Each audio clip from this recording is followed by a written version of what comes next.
Hey ghouls and gals, welcome back to my channel. My name is Taylor and happy Summerween. I absolutely love the Summerween Readathon. It's the readathon that I participate in pretty much every single year since I started BookTube. It's hosted by Gabby from Gabby's Reads / My Fictional Worlds, depending on YouTube or Instagram. I will leave all of the readathon information down below, but I am just so excited to kick off the spooky season with some great horror reads. Now, just a little bit of a disclaimer, I don't think you would be able to tell, but I did want to give a heads up anyway. I am actually doing Summerween a week early because Summerween this year lands on when me and my partner are going to visit my family. At this point in our life, we unfortunately live 10 hours away from our family, so when we go to visit them, it's a big deal. We only really see them maybe twice, but usually only once a year, and I just want to focus on them when I am visiting with them. So Summerween is not going to happen that week, but I did not want to miss out on Summerween, so I'm kind of holding my own Summerween. I am still doing the same amount of time as original Summerween because Summerween goes from the 5th until the 11th, so that's a Friday until the following Thursday. So I'm doing the same thing here, so it's the same amount of time. If I hadn't mentioned it, y'all wouldn't have known, but I do feel like a little bit strange participating, like kicking it off by myself, but I just figured, you know, why not both? Why not participate in both? So we can participate in Summerween this week, and then like next week when I am off on vacation, I can focus on my family. I'll still try and do a little bit of a vlog, a Summerween returns or a Summerween part 2 if you will, but it's not going to be very cohesive or long of a vlog. I don't anticipate myself reading that much because again, spending time with my family. So we're doing Summerween at the end of June, and this won't come out until like after Summerween. So for all intents and purposes, we did this at the same time, okay? This was my compromise to both spend time with my family and then participate in my favorite readathon. So let's just go ahead and talk over the prompts and some of the books that I'm really excited to get to this week. Prompt number 1 is read a book in the dark, and this prompt works the best for me when I pick a shorter thing to read and I read it all in one sitting because I read so much. I don't like restricting a book experience to just at night, so I have picked a graphic novel and I'll read it on my computer. I'll pull up Libby, read it on my computer at night with all the lights out, and that will be Dead Mall by Cesare. He wrote like the Friendo series, the Clown in a Cornfield series, David Stoll and Justin Birch. This one, kind of like Clown in a Cornfield, is an ode to slashers. It's a YA slasher about a group of teens who break in to an abandoned shopping mall. So looking forward to that one. We'll probably pick up this one tonight because I'm really excited to get to it. I've heard a lot about this author. I've even read Clown in a Cornfield, but I've never heard about any of his other books, so I'm excited to give this graphic novel a shot. The next prompt is read a horror or thriller book, and I am reading Horror Movie by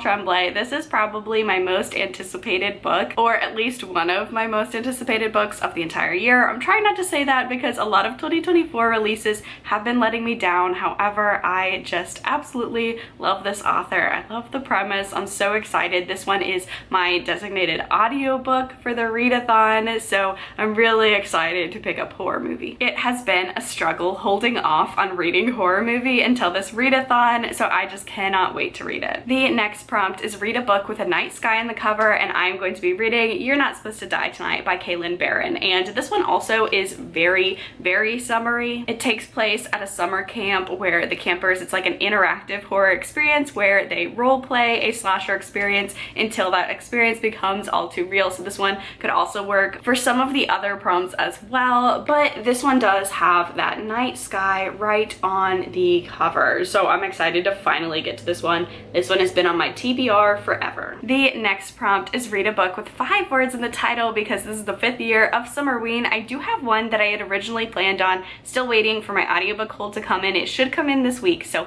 fingers crossed, but if that doesn't come in, the book that I'm going to be reading for this prompt is All the Fiends of Hell Nevill by Nevill, and this one is cosmic. It's about aliens, I believe. I enjoy this author. I was initially hesitant about putting an Nevill book on here because his books tend to be very, very long, but this one is only about 330 pages, so that feels doable for a readathon length. So yeah, we're adding this one to the TBR. And then last but not least, we have Read a Book that takes place in the summertime, and I am going to be reading another book that's been on my TBR for quite some time, A House at the Bottom of the Lake by Josh Malerman. This follows two teens in the summertime. They're trying to make it a summer to always remember, and there's a house at the bottom of the lake that they go and explore. So this one, I believe I'm going to start like right after I finish this vlog clip. This will be my first book of the readathon, and then of course I mentioned that I would be reading Dead Mall tonight. So we're kicking off the readathon with some exciting reads because this is a summer readathon and it's focused so much on summer horror. I wanted to make sure that I started it off with my most summery book. I say most summery, some of these other ones could be summery, but this one I know for sure that it takes place in the summer, and it's often included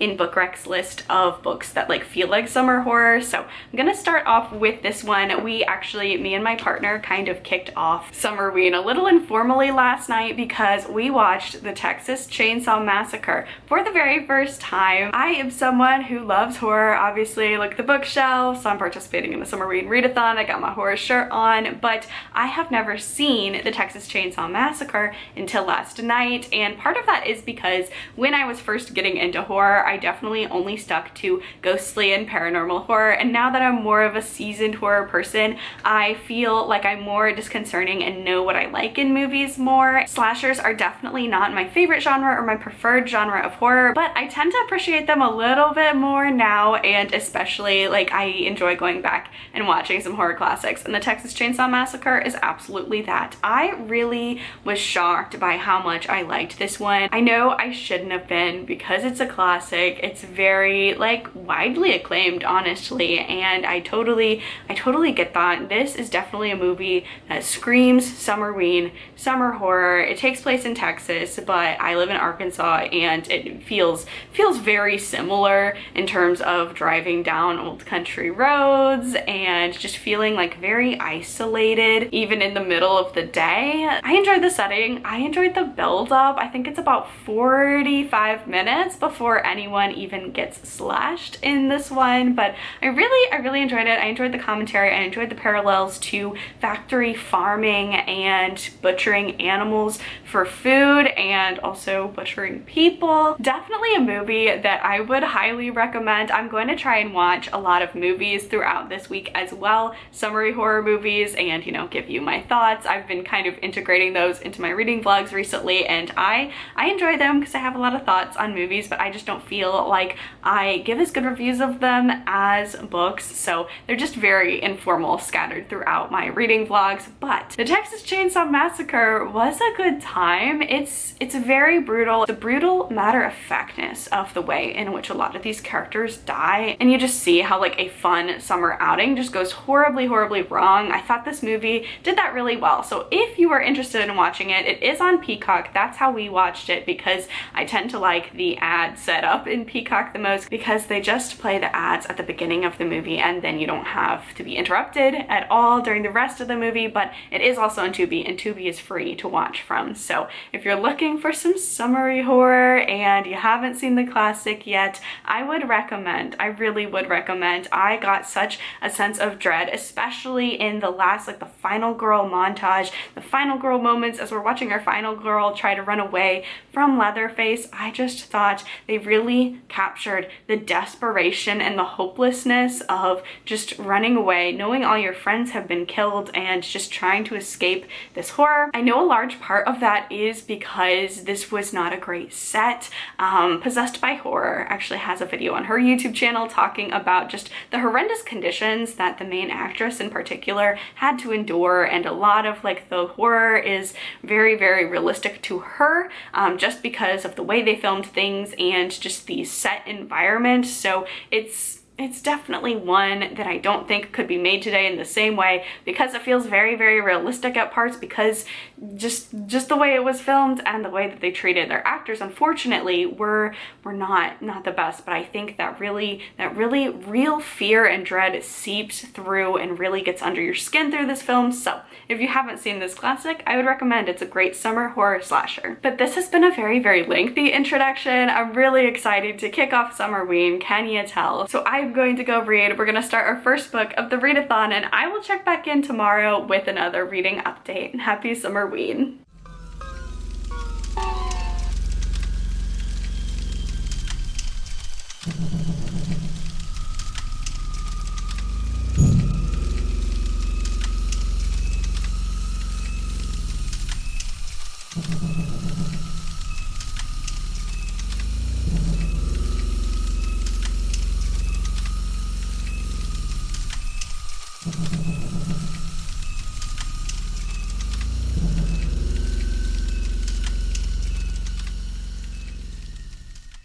Happy Saturday and happy Summerween day 2. I finished my first book of the readathon last night, and that would be Dead Mall by Cesare, and I enjoyed this one. I really enjoyed this one overall. It's about a group of teens who break into an abandoned shopping mall, and they're planning on having just a fun night of drinking, relaxing, hanging out at this abandoned location, but the mall and things inside the mall have other plans for these teenagers. So this one definitely a little bit of Backrooms vibes, a little bit of the movie Grave Encounters vibes. I really enjoyed this one. I had a lot of fun. It was quick, it was speedy. I really enjoyed the art style in this one, and overall I just had a really good time. It was a really good fast read to start off my Summerween. I will definitely be checking out more by the author, because I did enjoy Clown in a Cornfield, but I think I enjoyed this one a little bit more, and I know this author has a pretty extensive backlog that doesn't get talked about as much as the Clown in the Cornfield series, so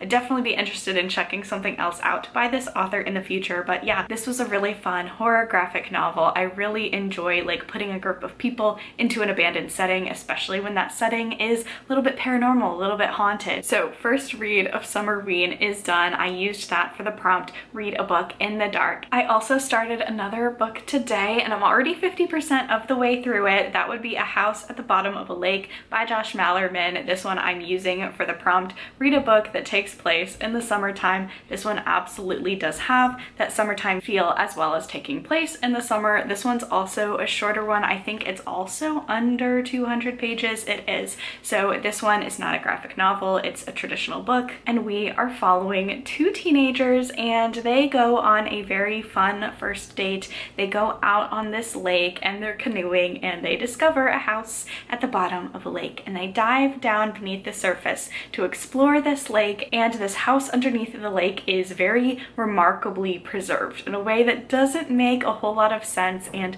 these teens become enamored more and more with each other, and then also the house. They keep returning back to this lake, back to the house to explore. Like I mentioned before, I'm 50% of the way through this one, so this evening I think I'm going to sit down and go ahead and finish this. I definitely should be able to finish this one up tonight and start another book. I know it seems like I have been flying through these books. However, I did start with the 2 shortest books on my TBR. I just really like starting a readathon with checking off at least one of the prompts pretty early, because I feel like it sets me up for success later on. So yeah, it's Saturday. We're going to, I don't know, probably cook some burgers and watch a movie, potentially. I don't know. I do also want to finish this book, maybe pick up another one. I don't know if you can tell from the background, they're a little bit higher up than I am at the moment, but I do have like LED lights in this room, and I did find some Halloween settings. So we have a little bit of a Halloween aesthetic going on right now. I have a candle burning in the back. It's a Friday the 13th candle from Get Fictional. It smells like a campfire, and it's really nice. So I also put on some Friday the 13th pajama bottoms. I'm not gonna lie, it's a little bit too hot in Arkansas to be wearing pajama bottoms that are full length instead of pajama shorts, but you know, we're still staying inside for the rest of the night. So I think we'll be okay, and I just wanted to put on just a comfy, cozy, Halloweenish outfit to kick off this Summerween weekend. So I'm going to go put an ambiance on my computer, sit in my reading chair, read some more, potentially finish a book, and I will check back in with you tomorrow with another reading update.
Hey friends, happy Summerween, day 3. Yesterday I did in fact finish A House at the Bottom of the Lake. Now this one, I didn't love the ending. I did not love the ending, and I think a lot of other people, if they read this, would potentially feel the same exact way. So I think if you go into this, just know it's a Josh Malerman book, and I definitely think that Josh Malerman not only writes horror and effective horror, but also like surrealist fantasy as well. And so the first half was very creeping and just creepy. I really find underwater horror very unsettling. A lot of the books that have been like the most scariest or most effective horror for me in the past few years have been underwater horror. So the beginning of this, as these teens are diving down at the bottom of the lake, exploring this creepy house, there are some genuinely unsettling moments in here. Now the ending kind of goes away from the horror a little bit and more into that surrealist fantasy. So I don't think there's anything wrong with this, and I am glad that I read it. However, it's just, I was expecting a lot more horror and a lot less fantasy, but I think that was on me because I think I should have expected going in, if I read more of the blurbs, that this was going to be more of that surrealist fantasy and not like a dark horror like The Deep or From Below. Those are both underwater horror. I was expecting something more, especially with the first half of this. Some genuinely eerie moments, creepy moments, and then just for me, this kind of turned more into a fantasy than a horror, which just was not what I was in the mood for. So I did finish my second book of the readathon. Overall, it's short enough that I enjoyed it, and just know going in that it has like a fantastical premise, a darker fantasy more than just an outright horror, and I think you'd enjoy it. So book 2 of the readathon done. This definitely fit the prompt of read a summery themed book because this had such a strong summer atmosphere. So 2 books down, 3 to go. Me and my partner watched Friday the 13th last night. Friday the 13th is definitely a summer horror classic. This 1980 film follows camp counselors who are stalked and murdered by an unknown assailant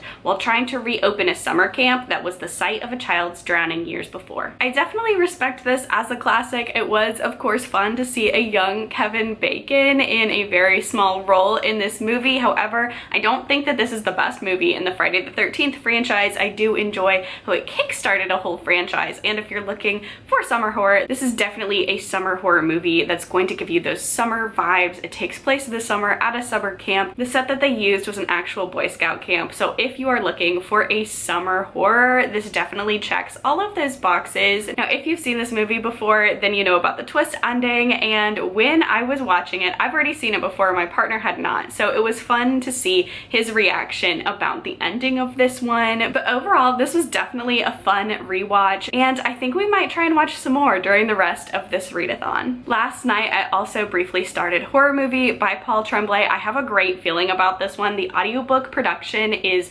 really well done. We have a variety of different narrators, and because this book is told in kind of a mixed media format, like we have a traditional narration, but then also you get clips of like scenes from the movie, and I'm really excited about this one. I have a good feeling. I've listened to just about 30 minutes minutes, but I was genuinely a little bit scared. So I think this one, even though I've already completed the prompt, read a book at night, I think for this one, I'm not gonna listen to the audiobook like when I'm doing things or during the day, but I'm going to set an ambiance and listen to it at night because it's a little creepy and I'm really excited about it. And because that book is only an audiobook and I want to listen to it primarily at night, I did also decide to pick up another book. This is physical. I don't have the audiobook, so I'll only be reading this one physically. This is for the prompt, read a book with a title that's 5 words.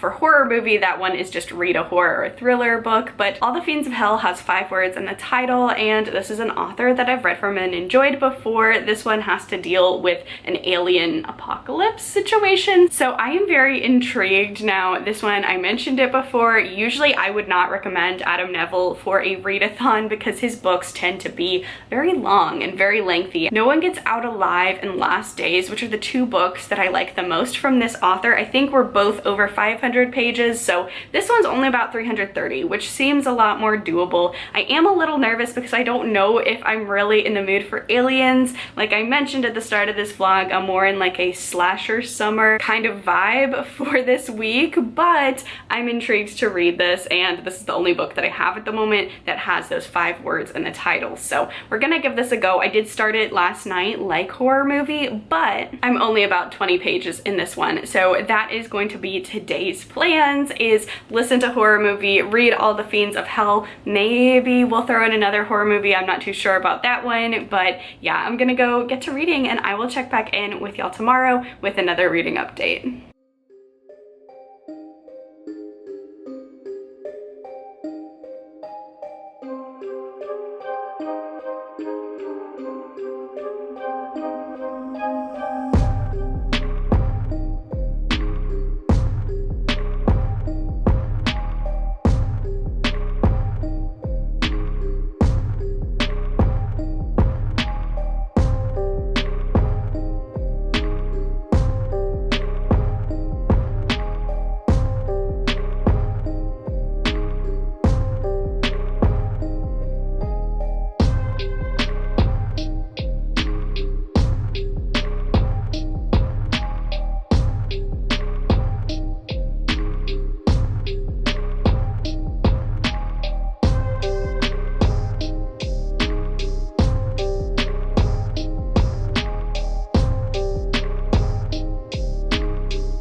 Happy Summerween day 5, friends. Yesterday I did not give a reading update because it was actually my birthday. So I spent the day just kind of hanging out. Having a birthday as an adult, kind of not as fun as when you're a kid, especially if your birthday lands on a Monday like mine did this year. My partner still had to work. I did not work yesterday and I slept in. That was my present to myself. I slept in, took the day off of work and just really relaxed. I actually spent most of the day talking with my family, which was really nice, either through phone calls or FaceTimes, just because I live so far away from all of them. So it was really, really nice to spend the whole entire day just kind of catching up with my loved ones. So not a lot of reading got done at all yesterday, and that's okay because today I'm excited to read because yesterday I, didn't read at all. So this is definitely going to be a little bit of a shorter update. Number 1, horror movie by Tremblay. I am about 20%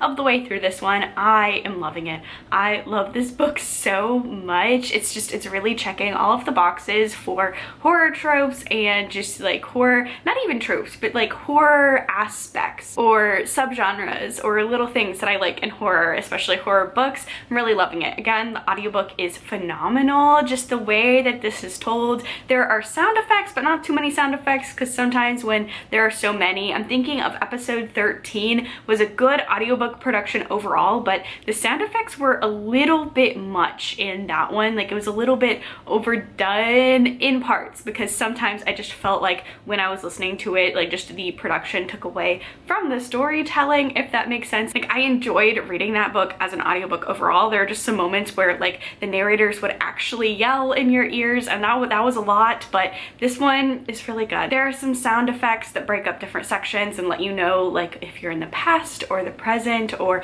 if you're reading like a film script, or if you're watching a scene from this movie. So let's talk about the synopsis and the plot of this book, because I don't think I have yet. But this is following a horror movie, a cult classic horror movie. In the 1990s, these student filmmakers got together and filmed a horror movie called Horror Movie. Now, this movie was never released to the public. Only a handful of scenes survived the production, but it has a cult classic following. People are obsessed with the 3 scenes that this movie produced, as well as just the very cursed set and things that happened on the set and after the set to the actors. Now, we're in present day as well, as our main character did film and was an actor in Horror Movie. He's the only one of the cast still alive in 2024, and Hollywood wants to capitalize on this cult classic. They want to do a remake and they want to do a reboot, and they get our main character to help them out. So as Horror Movie is starting to be refilmed, it's starting to feel a little bit reminiscent of the strange occurrences and sinister happenings that happened on the set of the original Horror Movie in the 90s. So this is definitely giving like Blair Witch Project vibes almost, with the production of the very low budget student horror film that becomes a cult classic. And I love cursed film. I love horror books about horror movies, and I'm really intrigued to see where this is going. If you like books about movies, or more particular, if you're really interested in like the real life history of a lot of infamous horror movies that had very cursed sets and horrible things happen on sets, I think that's such a fascinating dark period of history, examining movies like The Omen and Rosemary's Baby and Poltergeist. A lot of really famous movies have had really horrible things happen on sets. A large part of this, I don't think necessarily, of course, like knock on wood, because, you know, I'm not trying to get cursed. A lot of that did have to deal with, you know, filming back then had a lot less regulations as it does now in terms of safety, in terms of practical effects, and the wild things that we could not imagine doing on a safe film set now. However, there are some creepy circumstances, there are some creepy coincidences, or maybe not coincidences, depending on how you feel about it, with very real life tragedies and just creepy occurrences on horror movie sets. If you're interested in any of that, I think you're gonna love this book. I'm really loving it, 20% of the way in, and I've got a really great feeling about it. Now, the other book that I am reading currently, All the Fiends of Hell by Nevill, I'm not sure, I don't know, I'm not sure about this one. It's nothing, there's nothing wrong with the book. It does deal with alien invasion. Our main character is very sick. He has like this very massive flu. He's bedridden. He has what he thinks is a dream, a fever dream of things beaming people up out of the sky. Our main character finally gets better from his illness and walks outside and realizes there's like no one left on Earth, and he has to figure out, okay, was this dream actually real? Did aliens come? Like, what is happening? So this is definitely like a post-apocalyptic kind of survival story, and I don't know if I'm in the mood for it right now. I'm a couple chapters in. I think I'm going to give it about a chapter or so more for it to grab me, because I have a feeling it's me, not the book at this point, because I love this author. I've read so much from this author, and I was really anticipating when this book came out in March. However, I don't know if it's what I'm in the mood for at the moment. Alien stories are really hit or miss for me. This one also seems to be pretty slow moving, which doesn't tend to be a recipe for success in terms of a readathon. Like, I feel like I might want to take more time with this than the time period of this readathon allows, because it's Tuesday, the readathon ends midnight on Thursday. So I don't know. I don't know if like me continuing to push my way through this, like if that's going to work out for me or not. A large part of it could be because I'm enjoying horror movies so much maybe, and just whatever book I would pick up I wouldn't enjoy as much. I don't know. So I think I'm gonna try just a couple more chapters in this one and see how I'm feeling about it. I've heard great reviews about this one, and it feels very War of the Worlds inspired, which is a classic that I really love. I love the book, I love the movie adaptation, adaptations, so I think I would like this. So I think it's not the book, it's just me at this point in time, but regardless, today we're gonna give it like a chapter or two more to see how I feel about it. Of course, we're going to keep on reading a horror movie, and that's all I have for y'all today for today's update, because again, not a lot of reading got done yesterday at all. So not a very substantial reading update. I still have 2 prompts finished, 3 prompts to go, and we'll have to see. We'll have to see how my physical book is going. We'll see in the B-roll footage what I end up picking up to read today, and then I will check back in tomorrow with another reading update.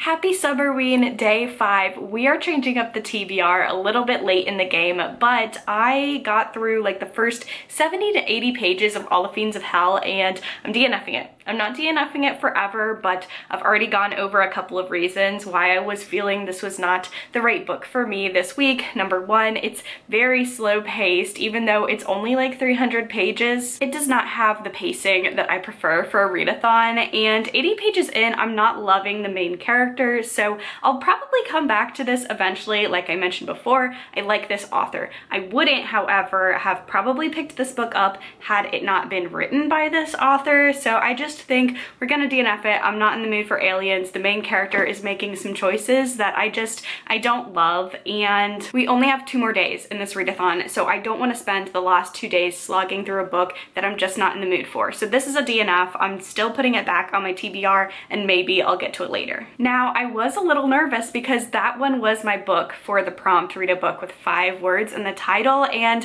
I was very nervous about replacing it, but I did find a replacement that I think I'll vibe with a little bit better for this readathon. So I'm picking up Midnight is the Darkest Hour by Ashley Winstead. This is another author I've read from and loved. Actually, I think all of the authors that I've read so far in this readathon have been authors that I've read from before. This one works for a number of prompts. It has the night sky in the cover. It has 5 words in the title. It's set in small town Louisiana in the summer, and the blurb for this one is very interesting. It says, "Where the crawdads sing meets Twilight meets Thelma and Louise." So I don't know what I'm getting into, but I've really enjoyed the other 2 books that I've read from Ashley Winstead, so I'm intrigued. So the blurb for this one says, "A killer haunts a small southern town, and 2 outcasts, the preacher's daughter and the boy from the wrong side of the tracks, hold the key to uncovering the truth. This is a dark and powerful novel and is an examination of the ways we expect love, religion, and stories to save us, the lengths we have to go to in order to take back power,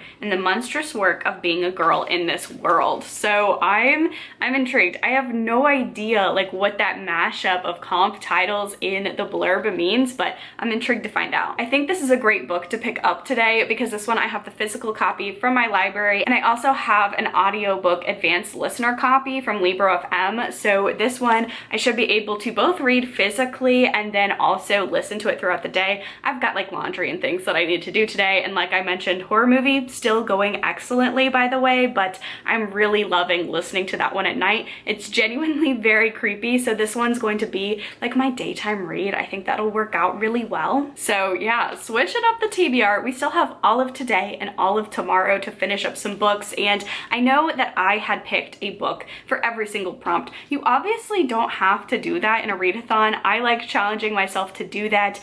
This one, honestly though, I think it works for all 5 of the prompts, which is pretty cool. So I'm looking forward to picking this up up today. Fingers crossed it goes better for me than all the Fiends of Hell did. Last night, me and my partner kept the summer slasher vibes going by watching Friday the 13th Part 2. This 1981 sequel takes place 5 years after the horrible bloodbath at Camp Crystal Lake. It seems that Jason Voorhees and his demented mother are far in the past. So much so that a new camp close to the infamous site opens up as a training center to train camp counselors. But Jason has been hiding out all of this time, and now he's ready for revenge. Like the first Friday the 13th, I have seen this before, my partner has not. I think that's really fun. I really enjoy watching movies with someone else for the first time, especially movies that I have enjoyed. I like this one better than the first one for a number of reasons, including I think Ginny, our final girl, is just really awesome. She's one of the best final girl, final person characters in the Friday the 13th franchise. I think this movie's paced a little bit better than the first one, and even though it kind of feels like a rehash of the same exact plot in a lot of ways,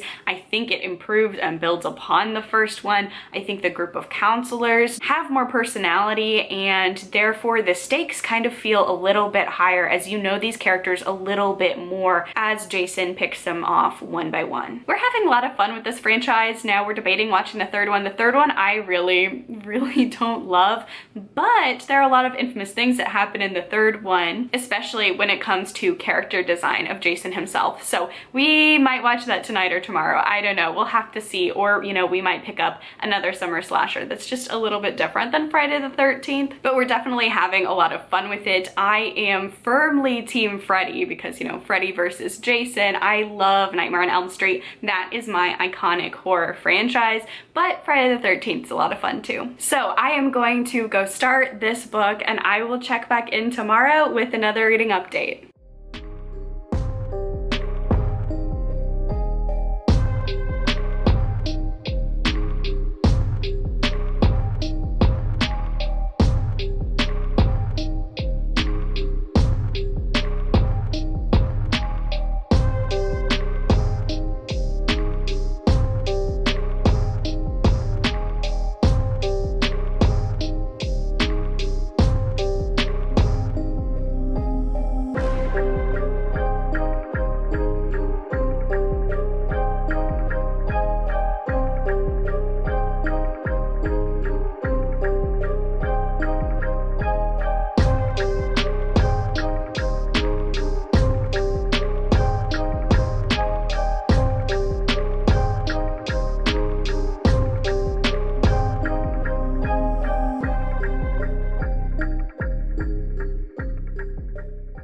Okay friends, it is the last day of Summerween. It is a scorcher. I had to go to the library to return some books, pick up some holds that were going to expire today. Otherwise, I would not have gone outside. It is so unbearably hot. It's the kind of heat that makes you feel like you did a workout from just walking to your car to a building. So I went to the library. It was my only outing of the day because again, it's really hot. As y'all know, yesterday I started Midnight is the Darkest Hour, and I listened to a large chunk of this yesterday, and then today I listened to it on the way to and from the library. I'm 70% of the way through this one, and this one is a great Summerween read. It takes place in the summer in the South, and that's where I am. The heat is not the only oppressive thing in this novel. I would say if you have any kind of religious trauma in your upbringing, or if you grew up like in an evangelical church, either tread very lightly or skip this one because this is triggering. We're following our main character Ruth and her childhood in this very small Louisiana town. She's the preacher's daughter. She lives in a very small town where everything revolves around the church, and it is a very fire and brimstone patriarchal church structure. And we are following Ruth in the present day as there's a series of murders that are uncovered, but we're also going back in her childhood and experiencing some of the horrors, some of them that she realizes are horrors in the moment as she's a child, and then of course some abuses and horrors that she realizes as an adult happened within the church and her upbringing and being raised with such a severe purity culture. So this one's really hard to read. If you're familiar with Ashley Winstead's other work, especially The Last Housewife, I would say this one thematically and just like emotionally, it feels very much the same stakes as that one. We're following a main character who was raised in, I'm sorry if this offends anyone, I'm just gonna say it, a cult. The way in which Christianity is twisted to be so hateful and and oppressive is horrifying. And I live in the South. I unfortunately know several friends who grew up much like Ruth. I would never recommend this book to those friends because this book is just, it's so triggering. It's really good and it's very horrifying because I'm reading this and this is like not fiction. Obviously this is fiction, but the conversations that this main character has with her father, with her mother, people who are supposed to love her, who claim to love her, and the conversations they have are brutal, and you hate this and you read it and you're like, oh my god, who could treat their child that way? And then unfortunately I know so many stories of real people in my life who I love who have been treated by their parents that way. So this is just really hard to read. If you grew up in a small evangelical-led town, then you'll know, you'll get it. I would kind of hesitate to call this a thriller. I mean, if you've read Ashley Winstead's other books, I think you would like this one as well. This one also, I could see maybe being put into a little bit of like a mystery. This also feels very Southern Gothic with the imagery and the discussions about spirituality and paganism and an isolated small town setting. I mentioned in the last clip that one of the books like on the cover that this was blurbed to was Twilight. It has nothing to do with Twilight. Our main character Ruth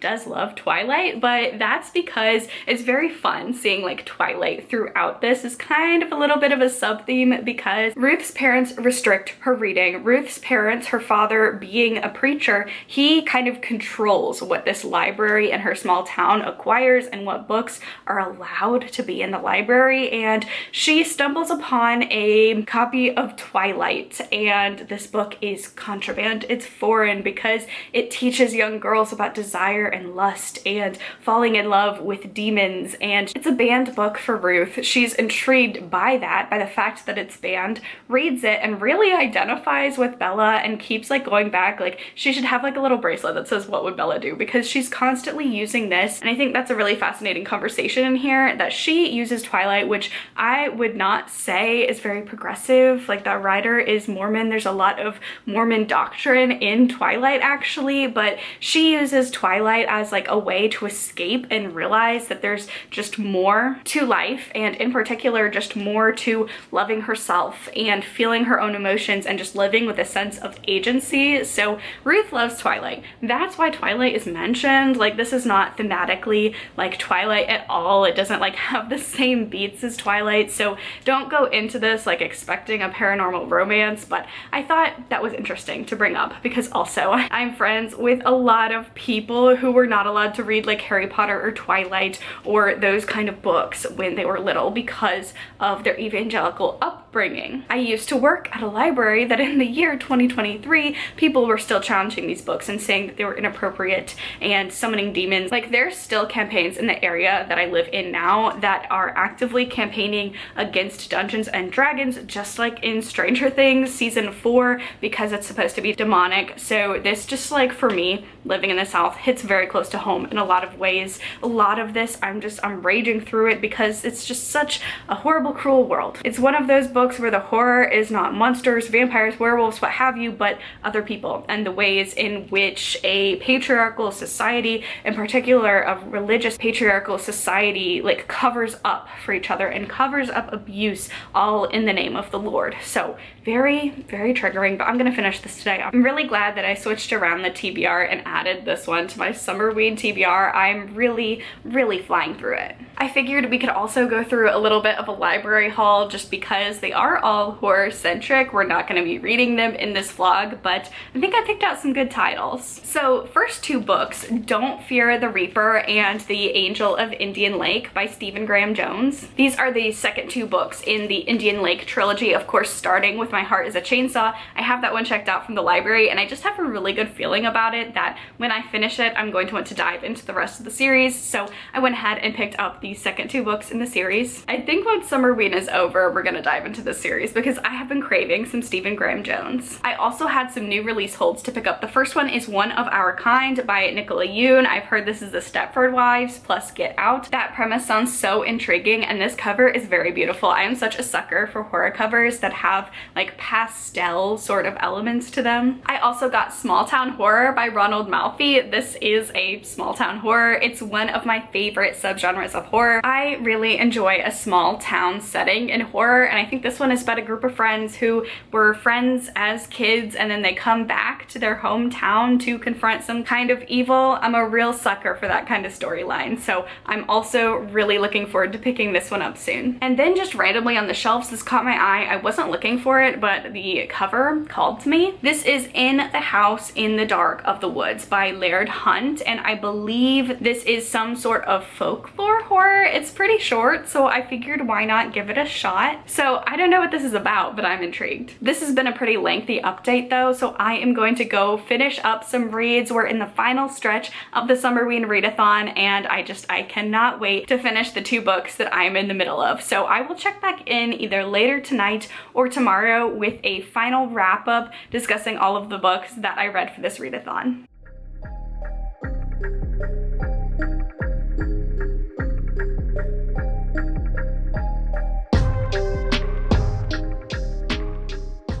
So it's a couple of hours later after my last vlog clip. There's still plenty of time in the day. The sun is still up. We still have a lot of time left of Summerween. On the treadmill, I managed to finish Midnight is the Darkest Hour, and I was just so obsessed with this ending. I know that is going to be a very divisive opinion on this one, but the climax and the ending of this one I really enjoyed, and I haven't felt this way about a thriller.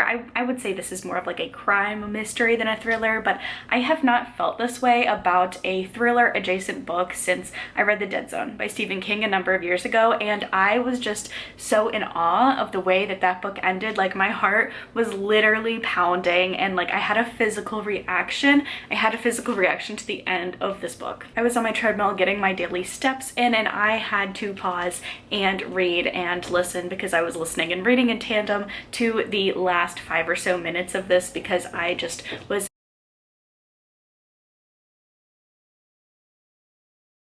So I finished this, absolutely loved it, and I definitely think that Ashley Winstead is going to become like an auto buy or auto checkout author for me. So yeah, I really enjoyed this. I will say I probably liked the print version a whole lot better. I think if I had a choice to do one or the other, I would pick the print version because while the audiobook was really nice and handy for continuing to listen to this book throughout my day, I just felt like the narrator didn't commit to like the very deep Southern accents and the small town country accents that would really like enrich this book, especially as someone who doesn't live in small town Louisiana but lives in small town Arkansas. I just think that having like a narrator who is actually Southern, and maybe this person is, but for whatever reason, like they only put emphasis on certain words and only made certain words like be in a Southern accent and the rest was like not very accented. So I think the audiobook narration could have done with really just going full throttle into the Southern accents, but I enjoyed this one. I really enjoyed this one. I really loved what it had to say, and I know I talked a little bit earlier about how this like talks about Twilight a lot. Our main character is obsessed with Twilight, and it really grew apparent for me like towards the end of this why Twilight in particular was chosen for this main character to be obsessed with, because there's a quote that I love in the end of this book on page 327. "What is it about us teenage girls that claws so deeply under people's skin? We're reviled and desired in equal measure, cringed at, laughed at, then lunged at." And I think while there are a lot of valid critiques to make about Twilight as a book, and I'm someone like I missed the Twilight train. My little sister is a part of the Twilight fandom, so I totally get it. Much love to y'all. I definitely missed being a part of that fandom, but I definitely think there's something about every single thing that has a fan base that is primarily teenage girls. It gets mocked. It gets mocked relentlessly. I'm thinking of like One Direction, Twilight, like so many things in media. If the focus and the target audience and the main demographic is young girls, in particular teenage girls, it gets mocked. It gets mocked relentlessly and laughed at. So I think Twilight suited this really well. Now I finished this and was just so obsessed that I really immediately craved another book. I don't know if that happens to some people. Like sometimes I'll read a wonderful book and I'll be put in a little bit of a reading slump, like wow, nothing will ever top that. I need a moment to digest it. On the other hand, sometimes I I read a really good book, I'm like, wow, I love reading. I gotta pick up another book right now. And that's what happened for this one. I was still on the treadmill. I still had about 30 more minutes. And for whatever reason, I really like reading on the treadmill physically as opposed to audio. I'll listen to audio, of course, but my preference is to pick up a physical book. I do prefer listening to audiobooks like when I'm doing a specific task or when I set like a whole entire ambiance like I've been doing for horror movies. So I wanted to pick up a book. I decided to pick up another book and see if I could squeeze just one more physical book into this TBR. And so I picked up You're Not Supposed to Die Tonight by Kalynn Bayron. I got about 3 chapters into this one and I think this is going to be a whole lot of fun. This one is less than 300 pages, so definitely doable for me. This is about our main character, Charity, and she works at a summer camp with a twist. This summer camp is an immersive horror experience, so kind of like a immersive experience slash escape room where this camp is reenacting a slasher movie, and Charity is the final girl in this production. Now, one night it starts going horribly real as the kills all of a sudden become real and someone is actually killing people at this camp, and Charity has to become the final girl in real life. Not very far into this one, but already this is just so fun. It's so self-referential in a way that like Scream is. I'm having a lot of fun. Charity has a good head on her shoulders. She constantly says like she's the final girl in her job description, but she's not going to be like a character in a horror movie in real life. There's a creepy scene in the first chapter. She starts going into it and she's like, no, I'm out of here, and backs up and lives to see another day. So I think that's going to serve her really well in this book, and I think I'm gonna have a lot of fun with it. Now, moving on to horror movie, because I didn't really give an update about that today, but horror movie, I'm now 50% of the way into this one, and I am planning a very spooky send-off for Summerween. Tonight, I am going to stay up. I'm gonna stay in the dark. Well, I'm gonna like put on like an ambiance, and I'll have LED lights and a candle going, but I'm going to situate myself and make a very cozy, creepy, yet also spooky ambiance and finish this book in the dark. I'm not gonna go to bed until I finish it. I'm at the 50% mark. Things are really picking up. I love this audiobook production. I'm really obsessed with it, and I really need to purchase a physical copy if the second half goes as well as the first half, because I'm absolutely loving it. So that is what I'm gonna do. I do have a little bit more work to finish up, so I'm gonna do that, eat some dinner, and then finish up some good books, and I will talk to y'all a little bit later.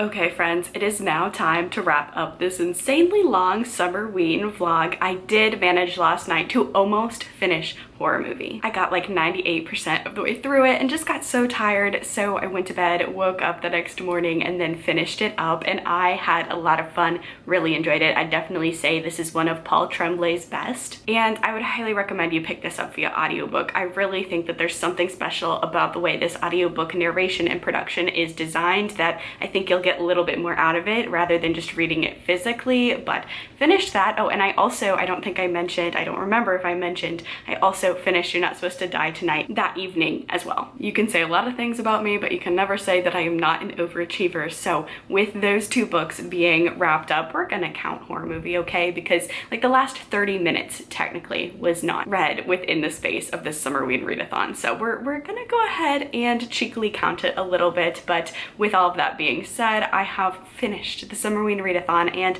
I read a different book for every single prompt. So let's just go over them really quickly. I know I talked about all of these at length throughout this vlog, but just a little wrap up at the end of this video. So the first prompt was read a book in the dark. I read Dead Ma by Cesare. I think this is a really fun graphic novel. I'm always looking for graphic novels that are horror-y, so if you like paranormal slashers, definitely give this a go. The next prompt was read a thriller or a horror book, horror movie by Tremblay. I really loved this one. I don't think it's my favorite Tremblay. I still think there's something about Disappearance at Devil's Rock that just really gets me, and it's really affected me, and it's one of like the simultaneously scariest and saddest books that I've ever read. But I loved what this had to say. I loved the kind of exploration of horror genre and horror movies and horror fans and fandom and all of that. I thought that was done really well here with an excellent audiobook. The next prompt was read a book with a night sky in the cover, and I read You're Not Supposed to Die Tonight by Kalynn Bayron. This one was a lot of fun. I obviously read it so fast. I don't think I gave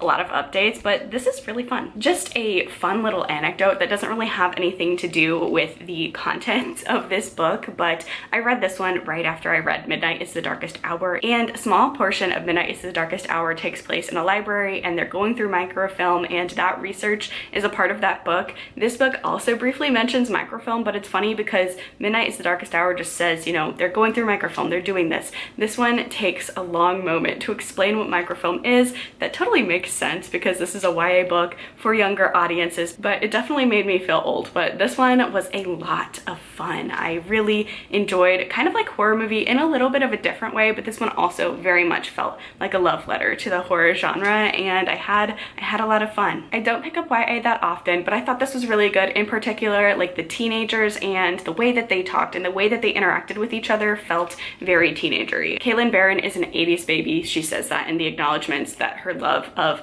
80s slashers inspired her to write this book. So she's not like a teen or like a new adult, but I thought she did such a good job capturing that teen lingo and really making realistic teen characters. This just was a really fun slasher. Had a lot of fun twists. Definitely, if you like summer camp stories, I'd recommend you giving this a shot. The next prompt was read a book with 5 words in the title, and I read Midnight is the Darkest Hour by Winstead. This could have also counted for the night sky on the cover as well as it taking place in summer, but this one was not what I was expecting at all. I was not expecting such a like hard-hitting exploration of the patriarchy and religious patriarchy and the way in which power structures can really choke and suffocate a small town and the women living within it. This one definitely is more of a mystery. It's weirdly paced to be a traditional thriller, but I think if you've picked up in particular The Last Housewife by Winstead, this feels very similar in terms of tone and the themes that it's exploring, and then like just the way